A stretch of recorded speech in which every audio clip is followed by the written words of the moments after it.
So in just a couple seconds, I'm going to show you a Stephen Miller interview on Fox and Friends, and it's absolutely pathetic and embarrassing that he can't even bring up any valid arguments for why Donald Trump and his cronies like himself, continue to contest the election result, and how even after today, and today is Electoral College voting day, Trump and his team are going to continue to contest the results. I'm going to play you that clip. We'll come back and break it down. What would stop that? Great to be on this morning. Thank you for having me.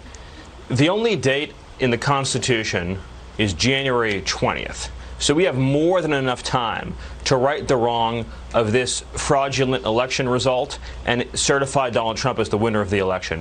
As we speak today, an alternate slate of electors in the contested states is going to vote, and we're going to send those results up to Congress. This will ensure that all of our legal remedies remain open. That means that if we win these cases in the courts, that we can direct that the alternate slate of electors be certified. The state legislatures in Georgia, Wisconsin, Pennsylvania can do the same. And likewise, Congress has that opportunity as well to do the right thing.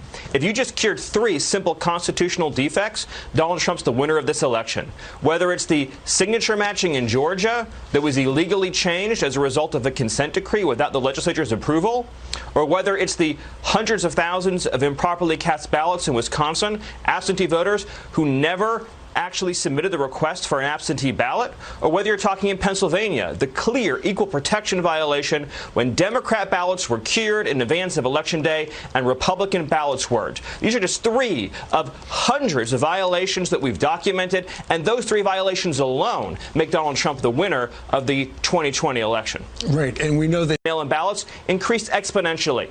Guys, that's not possible unless there is massive fraud. Stephen, so if there were underage people voting, if there were criminals voting, if there was illegal ballots cast, your legal team in almost every state 50 times lost, some with Trump judges. So do you have the worst legal team who just don't seem to be presenting good case, or are you just too late and this case should have been brought before the election? We did bring these cases before the election.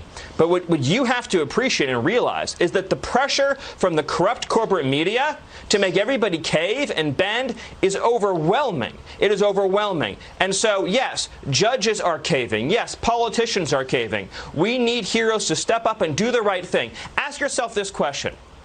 If Democrats really believe, if Democrat officials really believe that these results are lawful and honest, why are they opposing an audit of the vote? Why are they opposing that we take the ballots, we take the envelopes, and we actually match them up to real human beings? Do you realize that in not one state that's been contested, they've actually done a forensic analysis of the vote to see how many illegal aliens and dead people voted? Democrats have opposed that at every single step of the way. Meanwhile, we've tweeted out the names and the pictures of the dead people who voted in this election. That's just what we've been able to find. Imagine if you did a forensic analysis of the vote. Think about it. Using the pretext of COVID, state Democrats unilaterally changed their election laws for one sole purpose, to facilitate fraud. They weakened every single anti-fraud measure, and they did it unilaterally. They did it illegally, and now they're trying to cover up the results by opposing audits of the vote.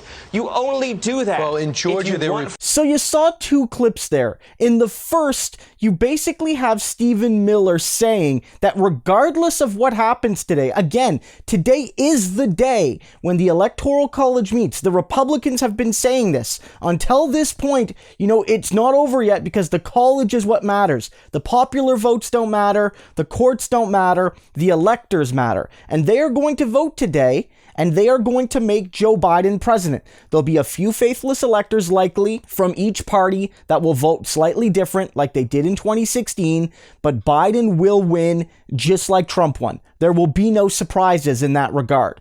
And then most reasonable people should have already accepted it, but even those that have been, obstinate should now recognize Joe Biden as president-elect. But you have the Republicans so knee-deep in this Trumpist cult conspiracy that they are willing to send an alternative electoral college. Like in every state they feel that's contested, they're going to send an alternative slate, which is not actually a thing, because in their mind, maybe they can use this that, if a legal challenge does flip something between now and the inauguration day, they can substitute the delegates. It doesn't matter that it's real or not. It's all part of the grift, and it's all part of the fantasy that Republicans have created for themselves. And this is all part of Donald Trump and these people raising more money from their supporters because they know it's over. And even as all of this is happening, he continues to spread lies and disinformation about how certain people that shouldn't have voted, and that people that are deceased, cast ballots, and these sorts of ridiculous, baseless, absurd, anti-democratic claims. But Brian Kilmeade sort of owns him there in the second part of the clip when he says to him, and this is a rare moment of Fox News pushback, because yesterday Brian Kilmeade did an interview with Donald Trump himself where he basically just let Trump lie for 10 minutes and put it on the international media. Here he makes a good point. He's saying, look, you're saying all of these wild things. You're saying that this is like the biggest heist in American history. Like, that's what you're saying. And yet, you've been able to prove none of it in court. You're basically 1-51 in court. You've lost all but one legal case.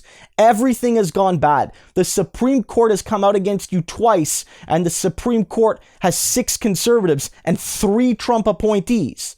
Either you have the worst legal team in history, or these court cases don't matter. And all Stephen Miller can do is blame the media. A tired cop-out, especially given that without mainstream media giving Trump uncritical, unbalanced coverage, he never would have been president in the first place. Again, as I've been noting throughout this whole thing, this election's over. But it doesn't matter that it's over technically for the Trump base, because as long as the fantasy lives, Trump can continue to grift them. So this is what it's all about. People like Stephen Miller and Donald Trump and Rudy Giuliani and all these folks, they know it's done. They know it. They 100% know it in their hearts and in their minds. Logically, emotionally, they know it.